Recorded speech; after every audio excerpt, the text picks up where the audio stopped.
Welcome to the second episode of the Shireburn podcast.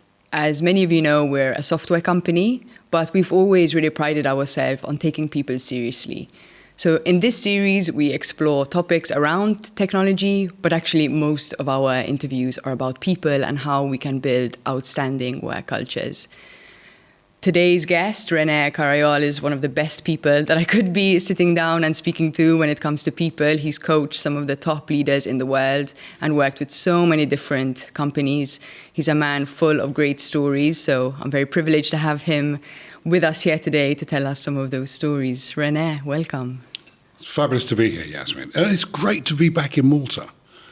It's really interesting that the years I've been coming, I've seen Malta change. It's becoming so much more diverse, which for me is important. It's great. I wonder how inclusive it is. You've gone straight in there, René. Malta has changed, as you said, over the years, and I think this is something that we're all struggling with, and I know it's something that you have a lot of experience with. How do we make that transition from diversity to inclusion? Everywhere we go, surprisingly, importantly, instructively, business is taking the lead. Now, I'm quite surprised at that, because normally societal change would expect it to come from public sector, the charities, the think tanks, government, public policy, maybe even the social activists. But what we're seeing, curiously, and maybe brilliantly, in three of the big social changes of our time, sustainability, climate change, and inclusion, business is leading. So we're quite privileged, me and my team are privileged. We work in the rarefied atmosphere of the chief executive's corner office and their team, the executives. We tend to get called in when their diversity programs are beginning to fail. They've decided that there's a gender imbalance. They need to do something about disability, about faith, about LGBTQ, or ethnicity. Whichever is the driver, they're keen to get a better balance. For all the right reasons, with the heart in the right place, but maybe not that experienced, and maybe more ambitious than they're capable of. And we see lots of changes to recruitment, lots of changes to advancement, lots of removal of filters, and we can feel the changes more or less immediately. The one bit that's missing, the environment hasn't changed to support those who come from different backgrounds. Inclusion. Is it really something that you're seeing that CEOs from within are saying, like, what is the pain point that is making them realize that change is needed? Because I get some people asking me sometimes, is it legislation that's forcing CEOs to change, or is there an organic? It's not legislation. I wish it was totally organic. It is at times. We're seeing some strange things, but very powerful. The internal lobby from colleagues, especially a younger generation. The demanding to live in a different world. Women have found their voices recently. Very powerful. We see some of the more new managers who want a different world. It was so tough for them to get to where they've got to. They don't want others to go through what they had to get there. But you know the strangest one and maybe the most powerful for the chief executives? It's their own children at home who are challenging them in a way that perhaps their colleagues at work can't. Who are having debates, have got points of view that won't be denied. And they're fresh, they're powerful, and they're able to say things at a proximity with a passion that maybe is not in the office. That's a huge driver. And what that creates is not someone who wants to come and change everything. It's someone who's curious. And that intellectual curiosity is all we need. They come and ask questions. Why doesn't this happen? Why the pay gap? Why have we got this? Why have we got that? They may not be looking for the resolution. They they want to understand, how have we got to where we've got to? Wow, that creates an environment that we can have the conversations we've never had before. Challenges, colleagues in the workforce need to be brave enough to find their voice. And whenever we get called in, and what normally happens, it's normally the same everywhere. They've tried some basic diversity. It started to pay off. The entry level of the workforce starts to look a little different. And there's lots of joy and happiness that it's working, and so there should be. Then one of two things happens. They realise that the level above that, there's no change. Or people they recruit in start to resign. I don't think I can thrive in this environment. I'm never going to make it to the top. I'm not going to be treated like that. This is, you need me, but you don't want me. And that's what we hear a lot of. You need my capability, but you never make me feel as though you want me. If we can expose that to the chief executive, big change happens. But 9 times out of 10, that's hidden from them by the layers within the organisation. Our job is to bring that and not confront them, but enable them to experience it. So a line I don't want our listeners to forget. No one ever appreciates the power of inclusion until they experience exclusion. And normally the top of the business maybe have never been excluded in their lives. So we've got to create an environment where they can experience it, simulate it, taste. And the best way, create opportunities for them to talk to people from different backgrounds. And sometimes magic happens. So first story. We had the privilege of coaching a guy called Richard Smith. He's the chief executive of Unite Students, who provide the student accommodation for many of the UK's leading universities. So their clients, the students, are extremely diverse, because many of those staying in student accommodation have come from abroad.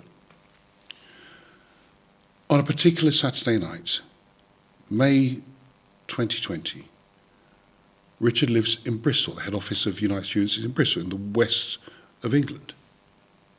He's at home with his 2 teenage sons. They're watching TV. And right into their lounge comes the tragic live murder of George Floyd on their TV. 9 minutes, 29 excruciating seconds. They didn't expect it. None of us expected it.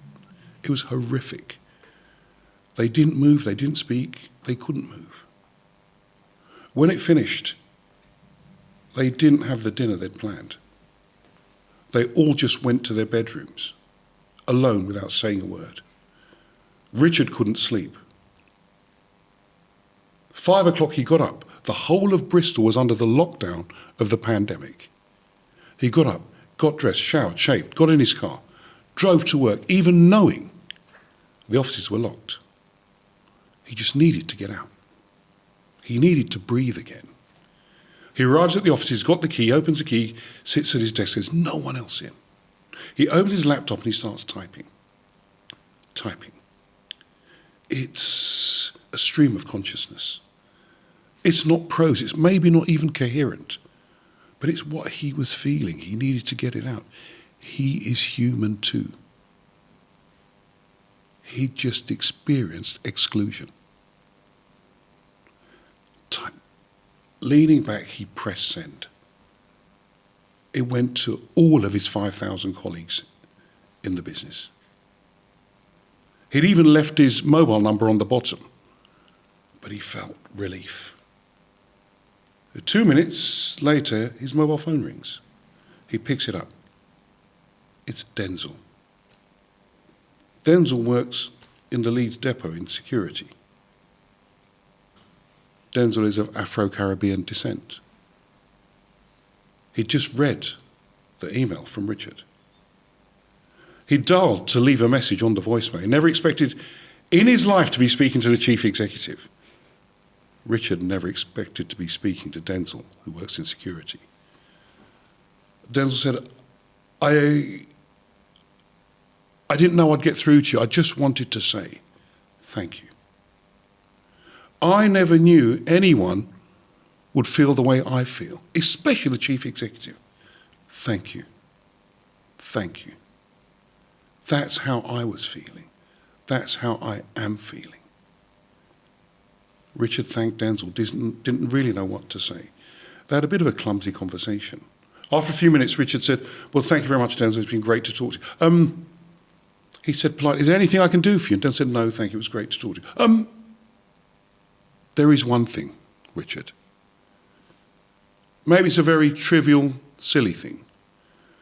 But in my job as security, every morning, first thing, I have to pick up the keys. And there's a master key, and there's a slave key. I just have an issue with the word slave. My colleagues tell me, get over yourself, from Denzel. It's trivial, just get over yourself. I can't get over myself. For the 27 years I've worked here, it still troubles me. In an instant, Richard said, with immediate effect, we're going to change them to primary key, secondary key. I'll send a note out today. That is changing with immediate effect. Denzel was holding the tears back. He'd become really emotional. Someone cared, someone understood. Someone's prepared to do something on his behalf. It wasn't trivial to Richard. They put the phone down. In that moment, Richard realised he needs to get out of his office and spend more time with people who aren't like him. He needs to walk in their shoes. He needs to understand what it feels like to come from a different background. Denzel also realised after the phone call he needed to find the courage to speak up and speak out. In that moment, the culture of Unite Students changed.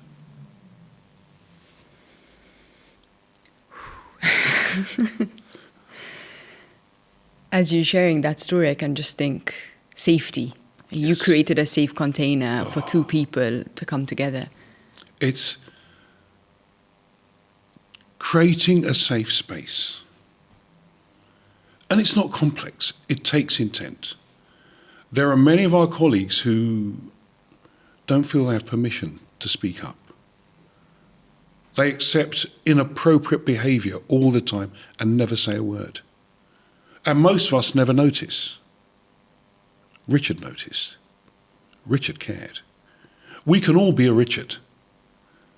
There's that colleague from a different background who doesn't believe she has a voice. She accepts inappropriate. Let's speak out for her. Let's speak up for her.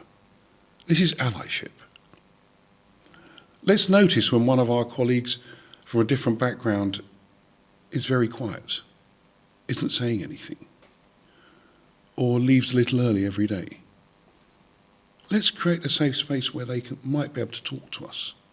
And even if all we bring is a sympathetic ear, we've done them so much. If we can act on their behalf, we've done them so much. If we can change the environment so that doesn't happen again, this is inclusive leadership. This is inclusion. But everything starts with that safe space. And we probably spend our first 15 minutes every time we walk into the executive suite or the boardroom creating that safe space. And when you get it, you get a return on investment you could never expect. Voices from those who have never thought they had a voice before. Sharing the simple things that disable, that others have done inadvertently, that we can fix very easily. Second story. We're invited by Deutsche Telekom, the global heavyweight telecom company. 100 billion euro business, 100,000 employees around the world, based out of Cologne in Germany. Tim, the chief executive, hadn't met with his 60 direct reports, 60 direct reports, you know it makes sense. Each one of them was a country manager, a country CEO. Not met with them for 3 years. So the first time they're coming face to face for a full day in Cologne, they invited us and gave us the first 3 hours, which tells you we were going to focus on inclusion. Something was going wrong. And what was going wrong in a business that was German heritage? Those near the top of the company who weren't German were leaving. They didn't feel they could ever ascend to the top position. Something needed to change. So we're given 3 hours. We asked if we could have 2 colleagues who were more junior to come in that I could interview, and they could share what it's like from their view of the world. And we asked for 2 with completely different backgrounds. So I get in, I'm going to say, it's so noisy. These guys haven't met each other for a long time. They're backstage, they're chatting, they're on their phones. I need a safe space to bring this more junior members of the team into. I asked them, can you put your laptops away, put your phones away, can I have your undivided attention? They just ignored me. In fact, it got louder. So I came off the stage, stood in front of Tim, the chief executive, and said, Tim, I need your undivided attention. I need you to listen intensely. I need you to help me create a safe space. Respect everyone who comes in here. Tim closed his mobile, turned it off and put it in his pocket. He closed the laptop, put it under his seat. The whole room did the same. A few kept talking. I walked over and challenged them. I had an incredible silence. I had their undivided attention. It had become safe. The first interviewee came in. He was so nervous. His jacket had been buttoned up the wrong way and up to the top, and he came in looking at the ceiling. I had a bit of a conversation. We calmed him down. He started to talk, and you could feel the room wanting to support him, wanting to encourage him, creating a safe space. I said, so tell me a little bit about yourself. He said, I've been with the company 17 years. It's a fantastic company to work for. I could not work for a better business. It's brilliant. Anything not so great? A very small thing. I'm 3rd generation Pakistani. Said, I was born in Germany. I'm a German citizen, as are my parents. But our great-grandparents came from Pakistan many years ago. I'm proud of that descent, but I'm proudly German. When I walk around the business, on some special days, I just think I would like a private space to just say a prayer. I've never found that private space. I've never asked, because I feel that if I ask, it might be taken the wrong way. So I've just never said anything. In fact, today, I feel a little awkward saying it, but I feel that I can. So I asked the audience, how does that make you feel? They all told me how it made them think. I pushed them back. I didn't ask you that. How does that make you feel? And one of the few women in the room stood up and she said, I get involved in nearly all the office moves. I've never had a request for a prayer space or a prayer room. I've never thought about it. I've never considered it. It's never been mentioned. But in actual fact, we could find that space really easily. I have just never thought about it. I'm embarrassed to say, I've never thought about it. At that moment, one of their colleagues stood up really quickly. I want to add something. I don't know why I'm saying this, but I feel that I can today. He was the chief executive of the Turkish business, the Deutsche Telekom Turkish business. I've been with the company for some 25 years. It's a brilliant company. I love working here. I'm third generation German, but my great-grandfather came from Turkey many years ago. It's great to work here, but when there's a terrorist incident anywhere in Germany, I get uninvited from meetings. People don't speak to me at the coffee machine. I become invisible. In my private life, my wife and I get uninvited from dinner parties. The neighbours don't speak to us. I honestly don't know why. What have we done? After 6 to 8 weeks, everything goes back to normal. They talk to me again, but they don't know how they've made me feel. They don't know how empty and how hurtful and how disappointing that makes me feel. The place went silent. I don't think he even realised he'd said that. The sweat was breaking out around him. He sat down. I asked everyone, how does that make you feel? And one of his colleagues jumped up and shouted, ashamed. I let it rinse through. Tim, the chief executive, then stood up and he said, René, I didn't understand this inclusion thing. I understand it now. We have to change. We will become inclusive. So when you ask me that great question before, does it come organically to the chief executive? No. We have to create an environment where they can experience just how damaging exclusion can be. Because Tim, he was an advisor to the Chancellor of Germany. I'm not sure he's ever experienced exclusion. He did that day. And it was authentic, it was powerful. It hurt. I had to take a break after that because the mood music in the room, everyone felt it. Diversity is the science. Inclusion is the art. Diversity is the numbers. Inclusion is the heart. And what we need to do is let our hearts come out and touch those who are less fortunate than us. And what we've realised, Jasmine, is everyone gets inherited wealth. Not everyone understands inherited disadvantage. And that's where inclusion comes in. It strikes me, René, as you speak, that your message actually is very simple of open your heart and lead with heart. But ironically, this language is not always taken seriously in the business world. Why is that? Why is this such a strange language?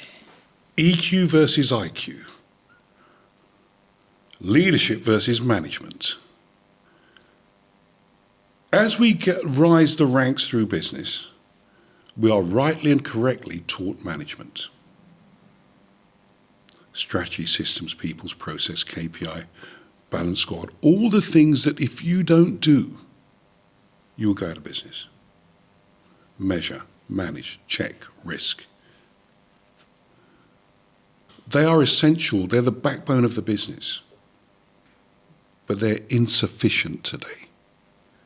That's not enough to build a leading business. On the solid platform that management gives us, we have to build leadership. Purpose, vision, people, teams, culture. Purpose, vision, people, teams, culture. Management is the IQ, we think it, we touch it, we measure it. Leadership is the EQ. We feel it. We are it. It's not enough to have the right processes, the right measurements, the right systems. How do people feel when they turn up? Let's energize them, let's excite them. That's the leadership. So today we're increasingly hearing the EQ. And sometimes it's not just the emotional quotient, SQ, spiritual quotient. I heard the other day DQ, decency quotient. So we're starting to take it into areas where we care about how our people feel. And the great Maya Angelou quote, hardly anyone remembers exactly what you said. We all remember how you made them feel. That's the leadership bit. If we can, when Richard spoke to Denzel tried harder every day because of that. Because he knew Richard had his back. Richard cared about him.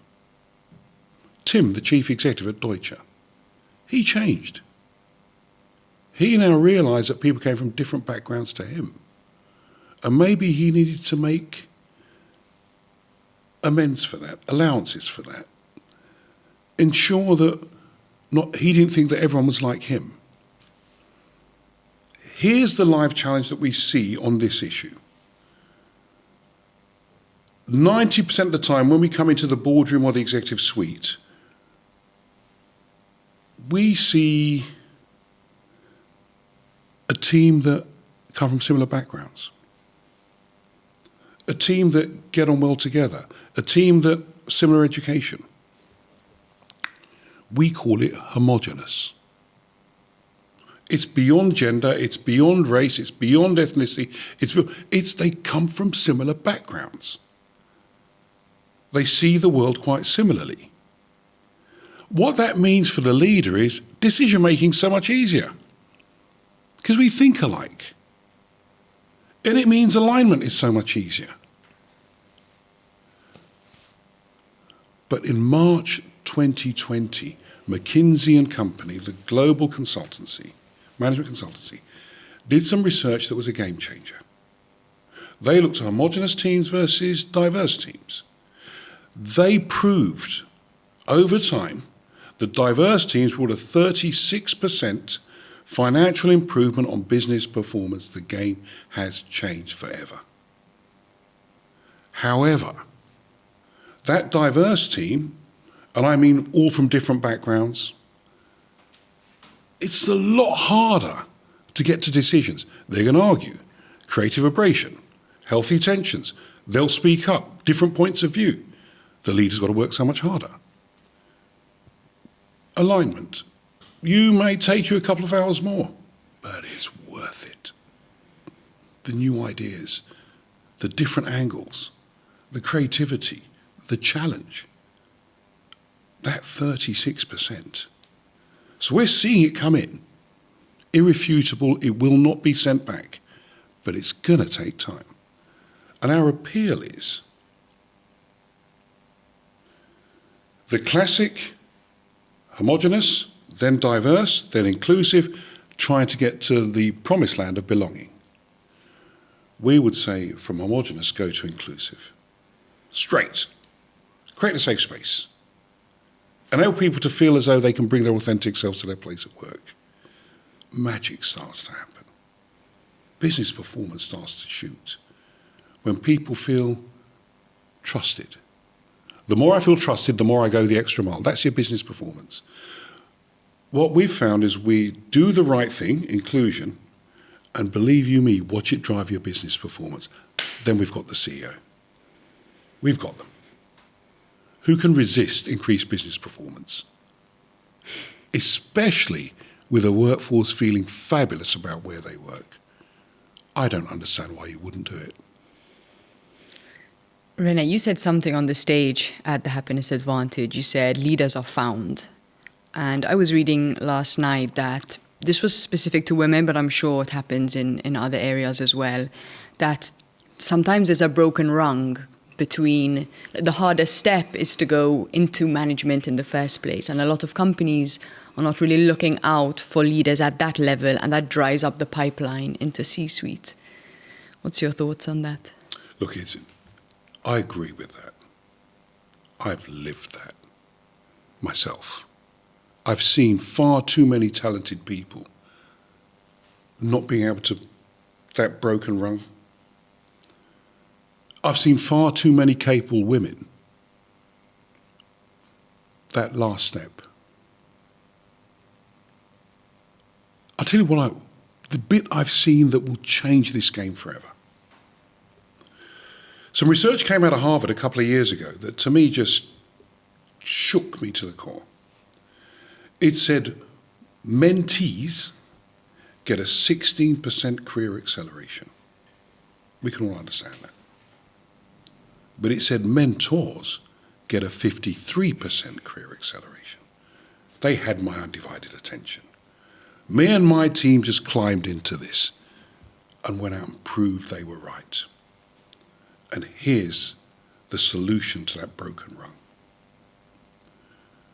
Everyone I coach, I encourage them to become a mentor and find a mentor. The easy one is go and find yourself a mentor.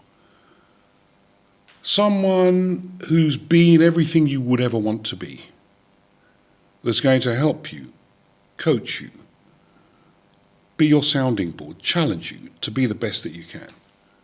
But the killer piece was go and be a mentor. You're ready.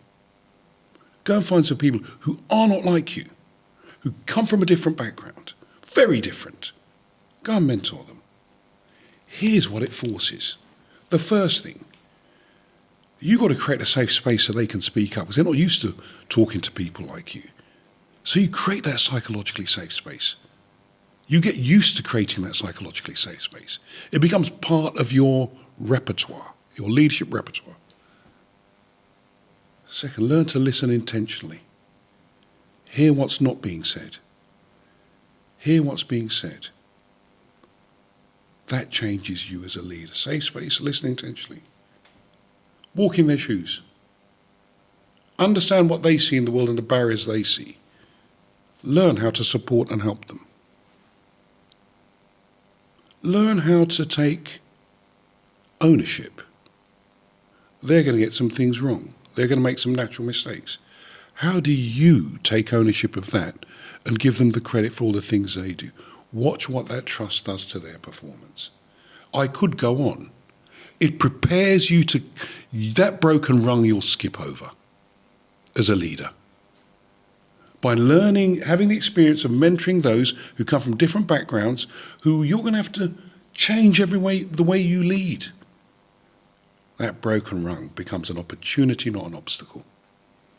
Your leadership just 53% career acceleration. So for all of our listeners, do not forget this, all our listeners, don't forget this. Yes, be a mentee. Grab the 16% career acceleration. The career transformation, go out and be a mentor. Go find some people in your vicinity, not necessarily in your place of work, but maybe in your place of work. Help them. Advocate for them. Sponsor them. Coach them. Mentor them. You become the beneficiary. That's incredible. I love that. And I'm also thinking about, there's some people listening who are leaders in HR, and they're probably thinking, yes, I get this, I know this, I feel this, but I feel alone. And my C-suite, they don't get it. The people leading the company don't get what I intuitively know. What would you say to them? So look, this is the biggest challenge that we have today. The onus on the chief people officer, the head of HR, it's grown. Step number one, you're a leader. Act like one. You're not an expert. The expertise reports to you.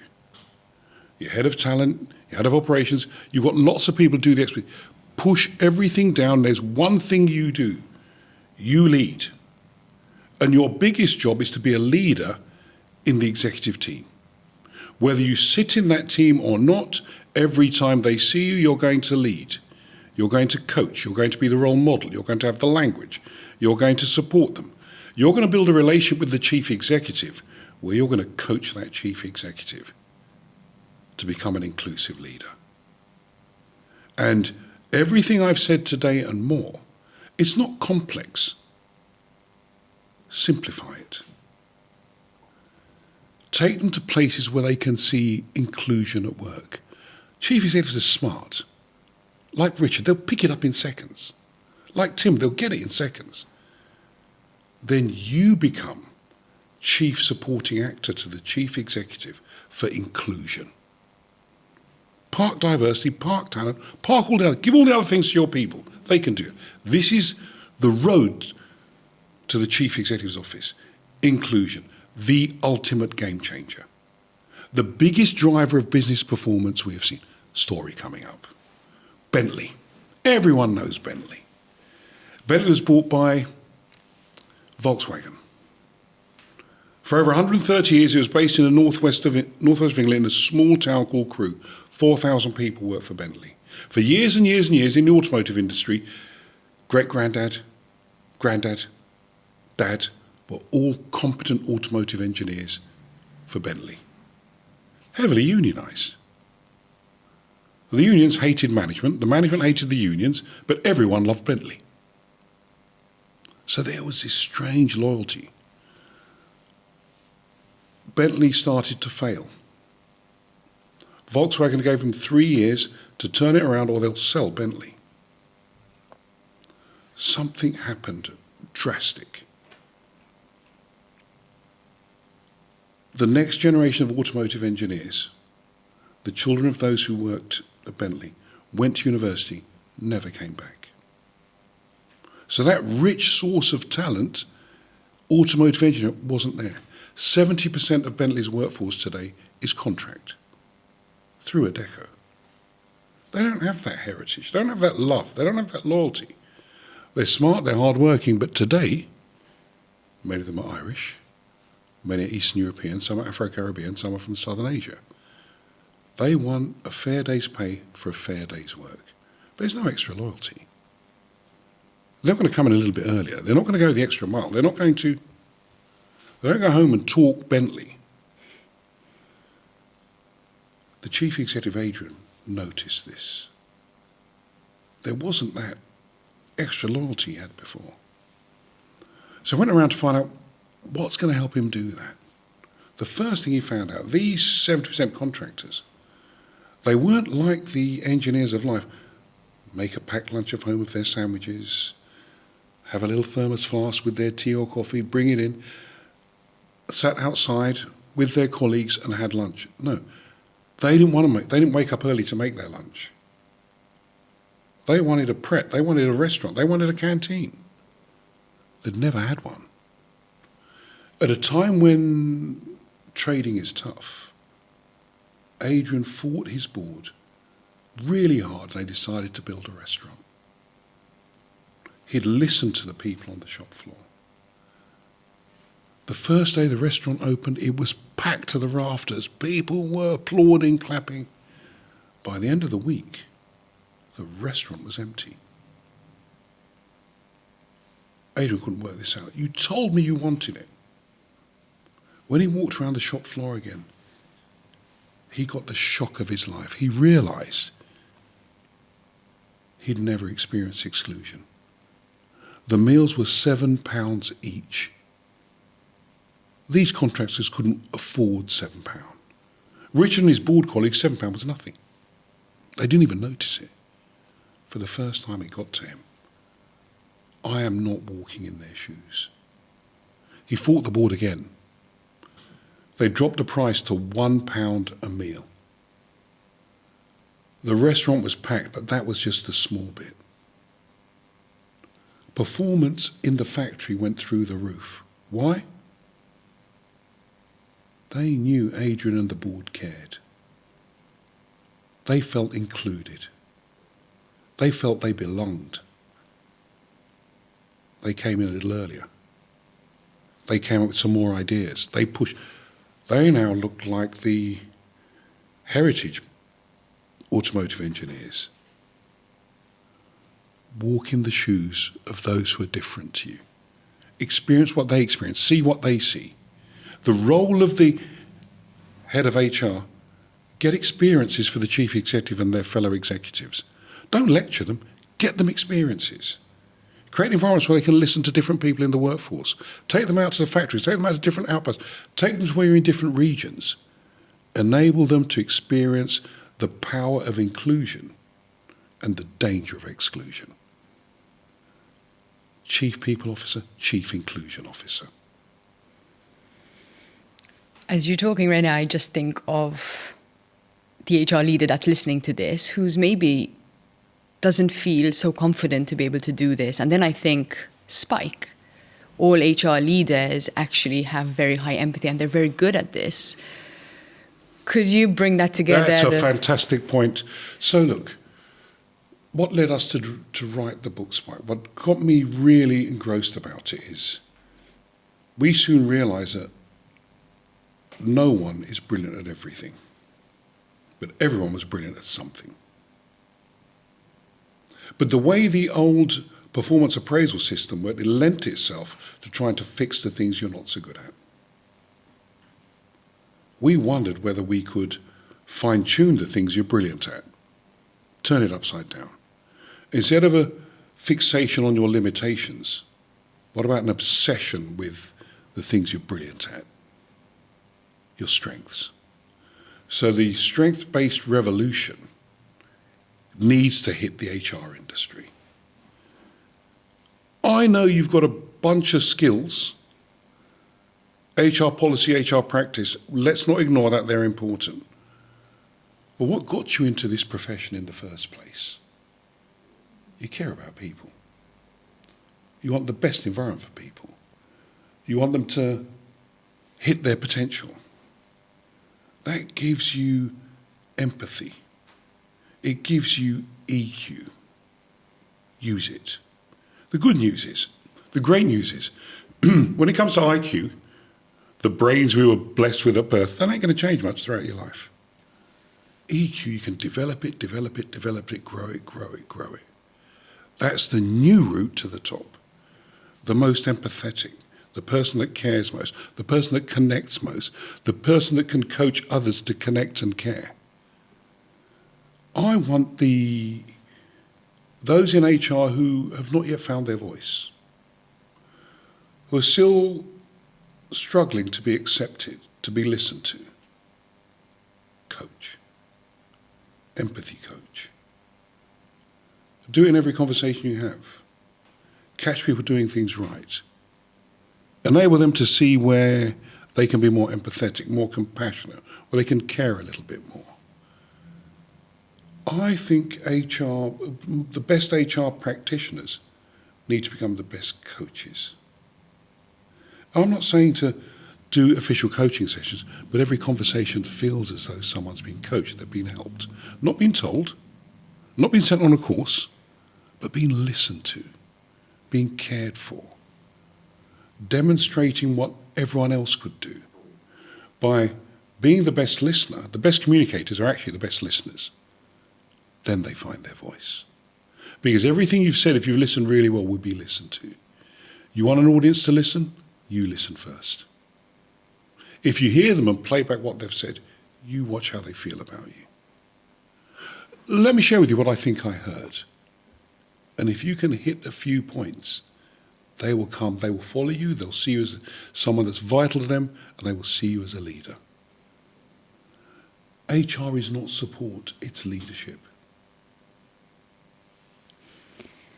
I'm going to ask you a personal question now, Yeah. René. Please. One thing that inspired me when I first met you was this ability that you have to see other people's spikes. And you saw my spike when we met, and you helped me see my spike. Mm-hmm. How did you even realize this was important? There must have been some moments where you experienced this for yourself inside. It's a great question, Yasmin. So the queen of all spikes givers, the person that understands it better than anyone else, is mothers at home. Mothers at home, every single minute of their life, having to work out what's the best approach to a variety of different stakeholders. Children, husband, aunt, grandfather, postman, all the variety of stakeholders that they meet. Mothers know precisely when to change their voice, their tone. Who needs an arm around them? Who needs a bit of a straight talk? Who needs sanctions? Who needs limitations? And they seem to do it intuitively. No, they've worked out everybody's spike. They've worked out, they're really good at this, so I'll get them to do that. They won't be any good at that, so I'm not going to ask them. And they do it intuitively. You want to watch a masterclass of how to analyse and find spikes, watch Mothers at Home. It's just so natural. So I watch that. How my mum, I was the one in the kitchen all the time. Not my sisters. I was the one beating cake, making mayonnaise, slicing onions, and it seemed odd, but I was the one who really liked it and enjoyed it. It's no surprise I became the best cook amongst the kids, but I was the one who was drawn to it. And the bit that the relationship that I think is the real telling one is the things I tend to enjoy are the things I tend to be really good at.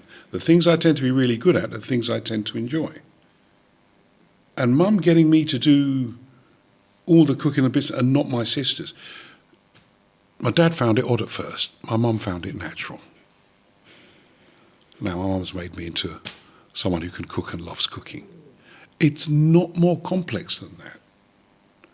Look for what people excel at and try and build their roles around what they do brilliantly.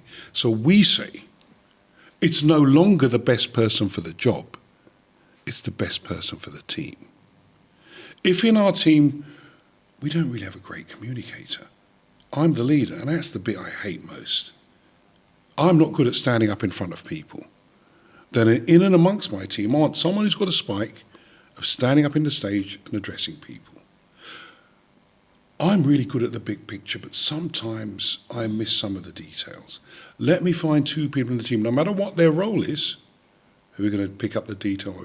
It's the team that becomes brilliant. I don't need to be brilliant at everything. I've got to find brilliant people. And I think that team that works for me, it may not be the team that works for you, Yasmin. We should be brave enough to accept that. And what I've found is, give someone a role that exposes their spikes continuously. First thing, the day flies. Second thing, who doesn't want to come into work and only do the things they're fantastic at? Who doesn't want to come into work and only do the things they're absolutely superb at? But the leader needs to understand that and create that environment. And you'll see Zach travels everywhere with me. He's my alter ego. Everything I'm rubbish at, he's brilliant at. So we are the perfect team. He sees things I'm never going to see. He spots the things, the glaring errors I make every day. I don't want to learn how to do that. I'm never going to be brilliant. I might be okay. I might be moderate at it. If you're going to focus on making a 5% improvement on something you do, don't waste it on something you're useless at. 5% increase on something that you're useless at doesn't make any difference. 5% increase on something you're already very good at is not just noticed by everyone. That's what you become famous for. That's your career accelerator. She is superb at problem solving. We'll get even better at it then. That's how you're going to get to the top. Strengths, strengths, strengths. Everyone is brilliant at something. No one is brilliant at everything. The trick is find out what you're brilliant at, and quick. Absolutely love that, René. That's so good. Someone very wise once told me, don't be a guru, be a mother. And yes. I think you're confirming that that's really, really good advice. Mothers are amazing role models. And the thing is, there's no degree course that teaches motherhood. And they do things in a way that it's empathy. Now, things are changing. We're seeing men clumsily getting a bit better at it. There's no reason why we can't be. And a lot of it is the socialization processes of old. But if you really want a role model on empathy, today it's still mothers. I mean, really, it's just sort of the strength of their love and genuine care, which is the ultimate and their authenticity. They don't have to play to anyone. They are who they want to be. but it's a masterclass. As I sort of use that word, love, it strikes me that it's just not a word that we use very commonly in the corporate world. And I just love your message that it's something I've felt intuitively for a long time, that actually it's from the heart that we need to lead. We're humans. We're good at connecting with each other. The family units, the tribes, we're not here to be alone.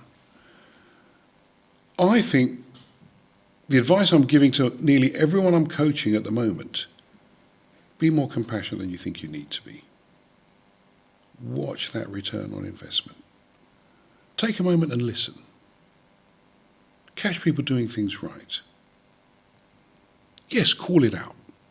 Inappropriate behaviour, a microaggression. People using the wrong language, call it out with care. Give them the opportunity to learn. Confrontation doesn't work. Blame, shame, guilt doesn't work. Be generous. Coach. You say, René, that we're all seeking connection. Yes. But at the same time, sometimes the things we want the most are the things that we're most scared of. Yes. And sometimes, especially in leadership, it is lonely, and we get stuck in a little bubble and get scared to break out and use the compassion and empathy that is within us.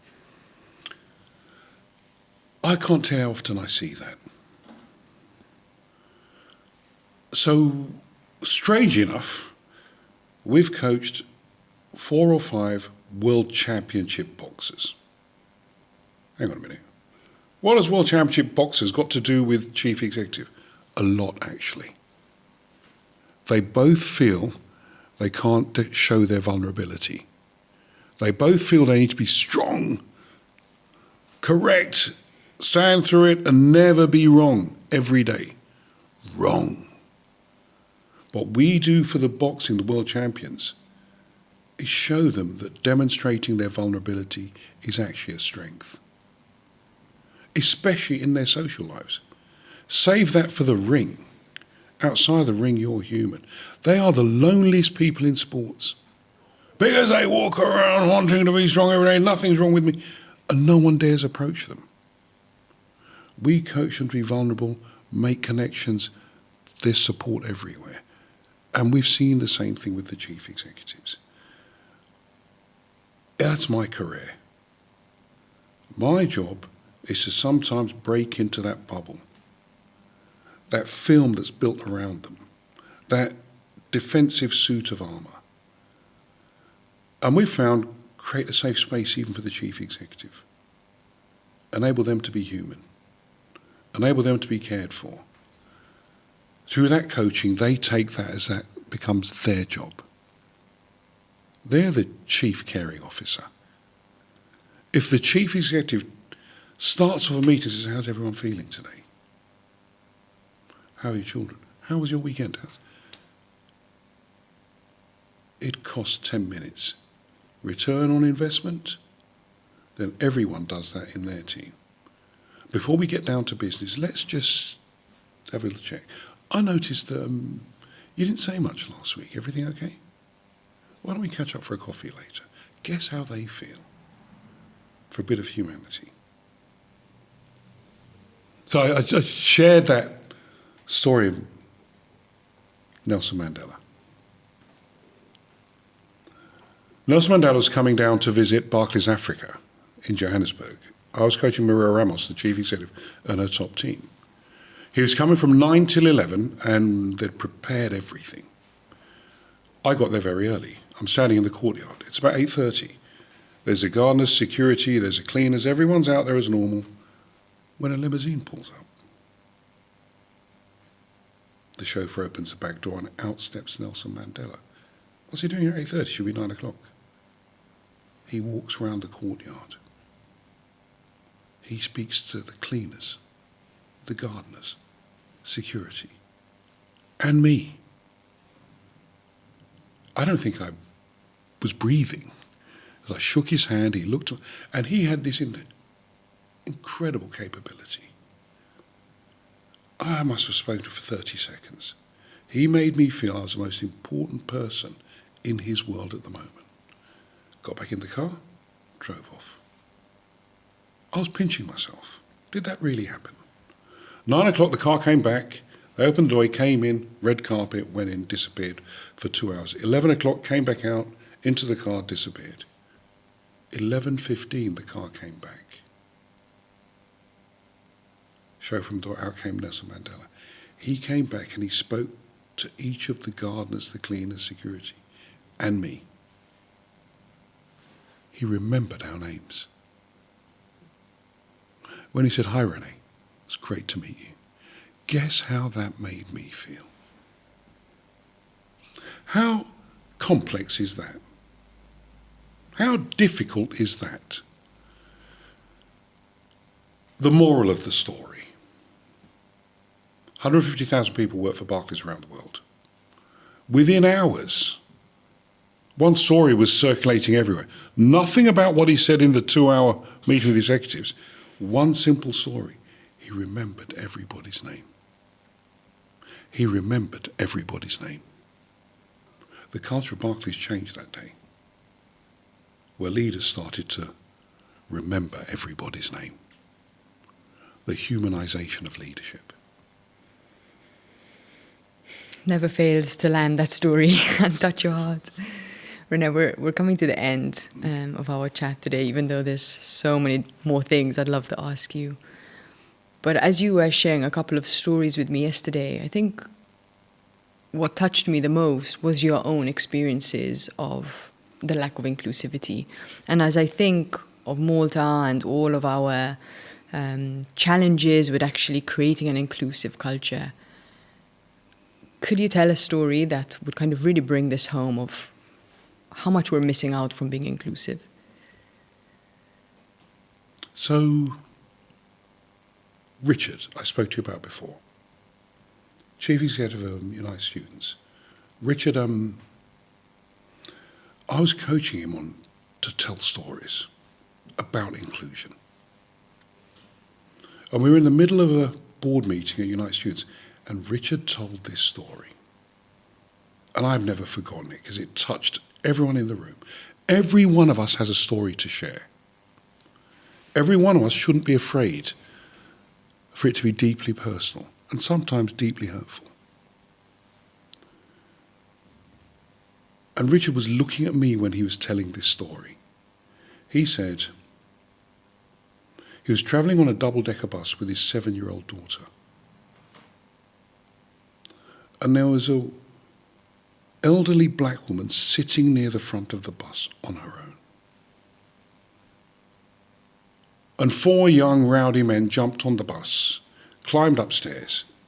He's sitting at the back with his daughter, and they went up the front and they started teasing this black woman on her own.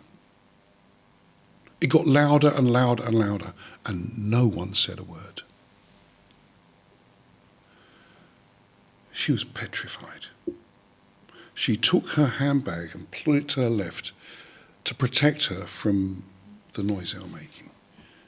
They got louder, nastier, racist. No one said a word. It now started to get ugly. She was pressed up against the glass, really scared, and they're shouting at her, standing around her. Richard's 7-year-old daughter broke free from him and ran down the bus, confronted the 4 of them. "Leave her alone. You're racist. You're horrible. Leave her alone." As the bus pulled up at the next stop, they ran off. She walked back to Dad. Everyone on that bus was taught a lesson of leadership. Recent research tells us, or traditional research tells us, that British people, when they see an incident like that, we're more likely to say nothing. Worry about our own self-protection and walk the other way. Some recent research has told us something very different. It takes one brave person. If one person stands up, others will follow them. Richard's 7-year-old was that one brave person. You're never too young to lead. you're never too old to learn. We can change every community, every society. It starts with one brave person, you.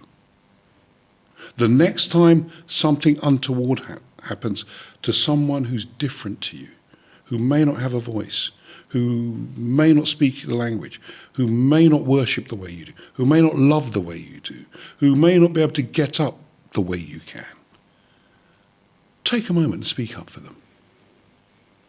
Take a moment and stand up for them. Others will follow you. That's the way we change society for the better. Thank you so much, René. I mean, that is a really powerful message. Struggling to get my brain back in gear after being touched so deeply by it. Wow, you've really shared some amazing nuggets of wisdom for both leaders and, well, for all leaders, right? In every title. It's our mission, Yasmin, that diversity is scientific and can be complex. Inclusion isn't. It's compelling, it's straightforward. We can all practice it as of now. The returns are huge. And here, in a smaller place, a smaller island, we can build a better Malta. Yes. Thank you so much, René. And thank you so much to all of our listeners. If this touched you, really appreciate you sharing it on. Hopefully it can inspire someone to believe in their own strengths and lean into their own strengths and open their heart in the spirit of inclusion. So thank you very much, Yasmin. It's been a pleasure to be here. And thank you so much. Till next time, everyone.